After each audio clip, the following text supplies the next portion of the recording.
Hello and welcome to part 5. I believe we now have all of the formulas and the data uh, inserted into the spreadsheet. Now we get to try to make it look like an actual spreadsheet. And we'll probably take a couple videos to do this. We'll have some fun with some of the pictures and things, and then we will see if we can make it look like actually something that you might see online in a later video. So let's just do a few things to begin. First of all, one thing about this spreadsheet is when you have something like this, it's really good to have bold font to make things stand out, or at least to have the titles bold and bold font as well. So really the easiest way to do this would be to just go up here between A1, there's a little area with like a triangle there in the corner. If you select that, if you click on that, you might have to click it twice. You're going to see the entire spreadsheet go gray. What you've done there is basically selected the entire spreadsheet. And I'm just going to do that, and I'm going to just go up and select bold, where now anything that comes in here is going to be bold. And then we might use different sizes to make things stand out, which we'll do here in a minute. So the first thing to talk about is this row 2. This is essentially your kind of your titles of things. So we want those things to be larger, and we definitely want them to be centered. So you should be on the Home tab here, where we can do that formatting. Let's go ahead and center everything. So click on that icon in the alignment area, and we'd also like it to be underlined. Because these are the head columns, or yeah, the head of each column there. And we should make the font larger. So I may go to 16 here, or another option would be to change the font and make it something like that would stand out larger. So if you would like to choose a different font, it needs to be readable. So don't go down and choose like something like that is a cursive font. It should be really clear to read, but it needs to be larger and really stand out. Like Cooper Black is kind of cool. What is that? Copper plate, Gothic. It's a bold. Broadway. I'm not a huge fan of Broadway unless you're doing like a movie marquee or something. Berlin Sands is fine as well. So select something. I could maybe do Arial. Like, no, I think I'm just going to leave it and just make it larger. And well, what the heck, we'll go crazy here.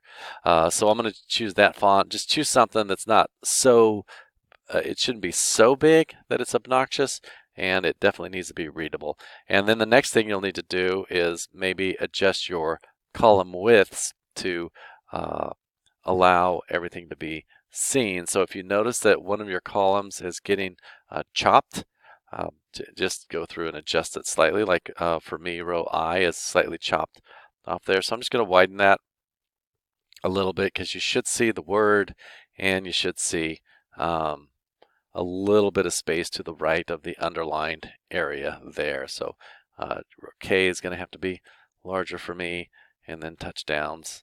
It looks fine for the time being. Now the other thing that really bothers me right now, just looking at this, is most of this data needs to be, just doesn't look good if it's not centered, and it's not the case with everything.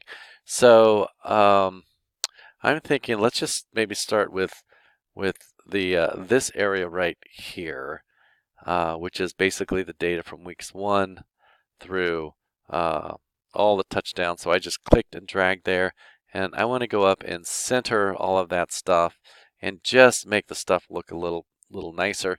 And since I made this row 2 quite a bit bigger, I think I should increase the font size there. And I may go up to 14. It needs to be smaller, and it needs to be smaller than row 2. And big enough to be readable, and big enough to look like it's in proportion with the whole thing. Another thing you could do is if you don't like the bold font, you could see what it looks like without the bold font. That's not bad.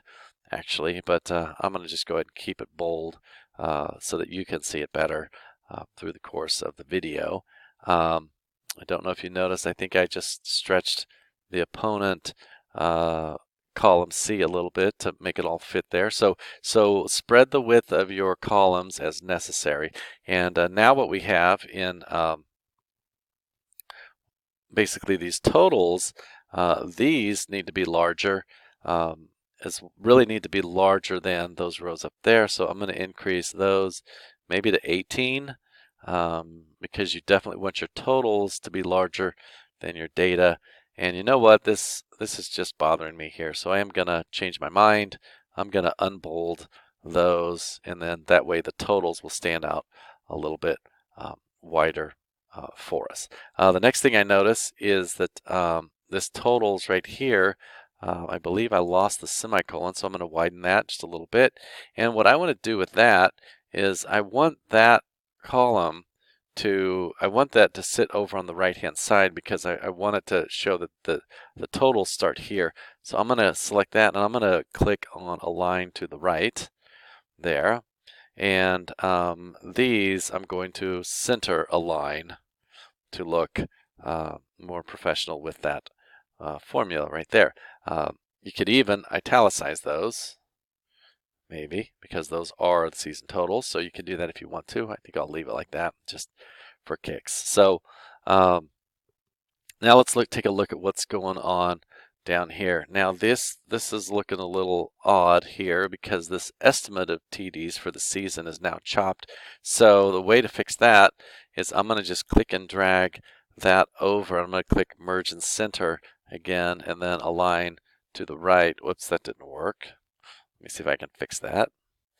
Okay, I think I figured out what happened here. It looks like that never got merged and centered for me, so maybe it did for you. But here's what I have to do is I have to click in H, looks like 22, and I'm going to drag those three. I'm going to select those three cells and merge and center, puts it in the center there.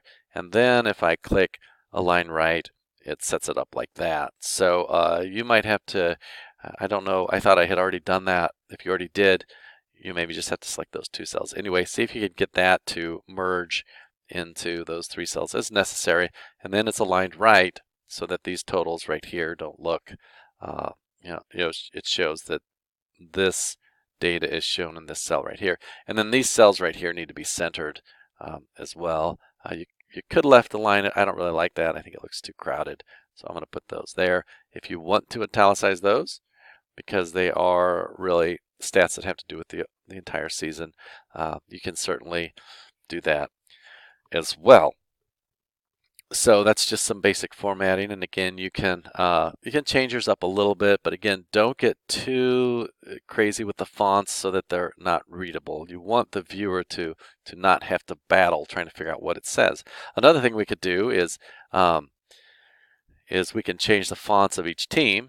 If you wanted to make a font that was somewhat descriptive of the team, if you know anything about them. So I may just show you, right now I just have Jacksonville selected. So there I went down and picked Chiller, and I might make it a little bit bigger there, and I might bold it. So that's kind of fun.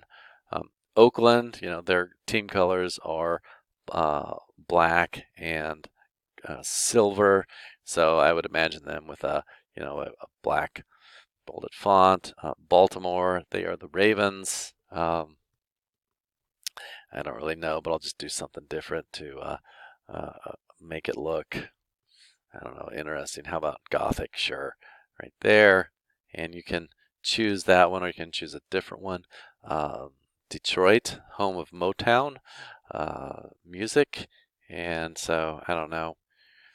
Anything is fine there, so I'll just select Arial Black there. Control S, I haven't been saying that, but you should do that occasionally to save the things right there. So go ahead and make your spreadsheet look something like that. Save it, and in the next video I'll show you how to bring in pictures for the logo, which is pretty cool.